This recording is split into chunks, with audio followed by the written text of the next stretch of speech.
Hey, Jim Bucher for the Dayton Convention Visitors Bureau on the Wilbur Wright Passport Dayton's Aviation Trail. Now, who's Wilbur, you ask? Well, it's Wilbur and Orville Wright's younger brother. Okay, I'm kidding there, but he is cute, isn't he? And you could take home a Wilbur too. All you have to do is visit all the awesome aviation sites here in Dayton, pick up your Wilbur Wright passport. At each location, you get a stamp, you fill out your passport, fill it up, and you're taking home Wilbear. Now, we're going to make it easy for you, folks. We're starting right here at the Dayton Aviation Heritage National Historical Park. Now, it's 3 sites, 1 stamp. It's a threefer. That's right. Here at the Wright-Dunbar Interpretive Center, we have the 4th bike shop across the plaza where the Wright brothers began making the Van Cleve bicycle. We've got the original location of their first print shop where they printed some of the works of Dunbar, including his newspaper. And the Dave Gold Parachute Museum, talking about the invention of the parachute here in Dayton. Yeah, because before him, people jumped out of a plane without a parachute. That's not good. So Dave Gold was a pioneer. Thank you, Ranger Paul. So come on over. 3 components, 1 stamp. You're on your way to taking Wilbur home. What's that? You're back in the air and your name is Wilbur. Oh my gosh, Greg, he's a poet and don't know it. And speaking of poets, we're here at the Paul Laurence Dunbar Historical Site. This is a great place to come and learn about Paul Laurence Dunbar. All the poetry he wrote, 424 poems in a short life of 33 years. And it's the first state memorial dedicated to an African American in the country. It's a special place in many ways. Don't forget your stamp. Hey, guess where Wilbur is now? He's here at Woodland Cemetery and Arboretum. Beautiful, timeless, and still available. No, not me. I'm talking about the cemetery. Angie, tell us all about this place. It's beautiful. It is beautiful. Founded in 1841, we are the final resting place of the Wright brothers, Paul Laurence Dunbar, Charles F. Kettering, John H. Patterson, Colonel Deeds, Irma Bombeck, the who's who of Dayton. The who's who. Get your stamp and you can get a Wilbur.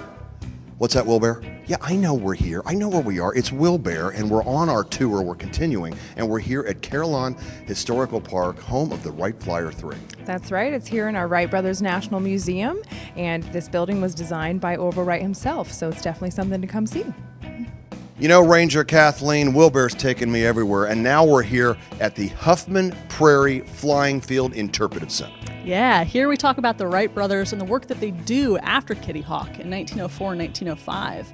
And just outside our museum, we have the Wright Memorial, which was put up in 1940 to honor the Wrights. And there's actually sand from Kitty Hawk underneath our memorial. Cool. Just a stone's throw away, we also have the flying field itself, where the Wrights did their testing, taught the world to fly, and is the world's first airport. The first airport, so do they have like metal detectors then? No, but the Wrights probably would have invented that too. You know, I agree with that. Hey, our next stop here on the Wilbear Tour is the National Aviation Hall of Fame, co-located here at the National Museum of the United States Air Force. Amy, tell us all about it. This place is awesome. This place is awesome. It's a 17,000 square foot learning center co-located here. We were founded in 1962 right here in Dayton, Ohio to honor aerospace legends. We have 241 enshrinees and are excited to share their stories. All right, now we're at the National Museum of the United States Air Force, standing in front of the iconic Memphis Belle. This is Wilbur's latest stop.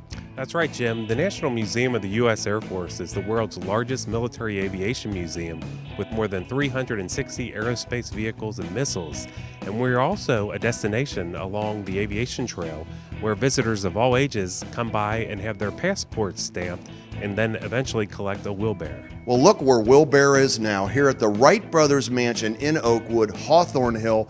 Lauren, this place is so cool. It's pretty special. It was built in 1914 by Orville Wright, and it's been a staple in the Oakwood community ever since. Folks can come tour. That's right. We have tours every Wednesday and Saturday, so come and get your stamp and get your Wilbur. Come get that stamp and you're on your way to taking Wilbur home. How about that? You know, George, Wilbur gets around. He's got a lot of frequent flyer miles, but hey, now we're here at the Wright B Flyer. George, tell us about this.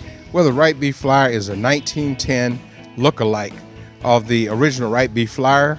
It's the only place in the world that you can actually get a flight on the Wright B Flyer. We also have a museum here. It's an all-volunteer organization, and you can fly and get the wind across your face in an actual flight. How about that? But is Wilbur cleared to fly? He is cleared to fly. Hey, our aviation trail stop brings us here to Wright State University and the Wright Brothers Collection. Dawn, this is awesome. Wright State is so fortunate to have the largest Wright Brothers manuscript collection in the world. Everything from Wright Brothers report cards to over 4,000 photographs, scrapbooks, albums, all kinds of great things for people to see. And Wilbear has brought probably close to 1,500 visitors a year out here, everybody from ages small to old. And they come in here and they can touch history. Other sites to visit for your Wilbear Wright passport stamp include the historic WACO Field and WACO Airplane Museum in Troy, home of the world-famous WACO biplane. Remember Snoopy and the Red Baron? Armstrong Air and Space Museum in Wapakoneta, where they celebrate the accomplishments of the first man to walk on the moon, Neil Armstrong, who's also an Ohio and Wapakoneta native.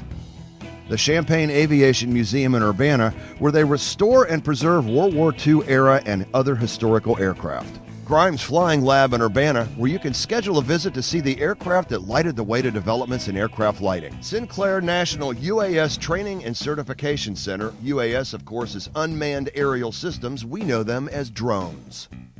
And the Tri-State Warbird Museum in Batavia, Ohio, where they preserve aircraft from World War II and also educate visitors on America's role in the war. And finally, the Butler County Warbirds Incorporated, who acquire and maintain historic aircraft. Remember, you only need to visit 8 of the 17 sites to qualify for your Wilbear. We'd like to thank the fine folks at Aviation Trail Incorporated for spearheading the Wilbear Wright Passport Program. All right, you visited all the cool aviation sites. You've got all your stamps in your Wilbear passport. Just come here to the Wright-Dunbar Interpretive Center, or you can mail your completed passport to Wilbear Wright at the Wright-Dunbar Heritage National Historical Park on William Street, and then we will airmail Wilbear to you. For more information, just go to DaytonCVB.com. That's DaytonCVB.com, and we'll see you on Dayton's Aviation Trail. Jim Bucher for the Dayton Convention and Visitors Bureau. Hey, you want to grab some lunch? Wait, what does a bear eat?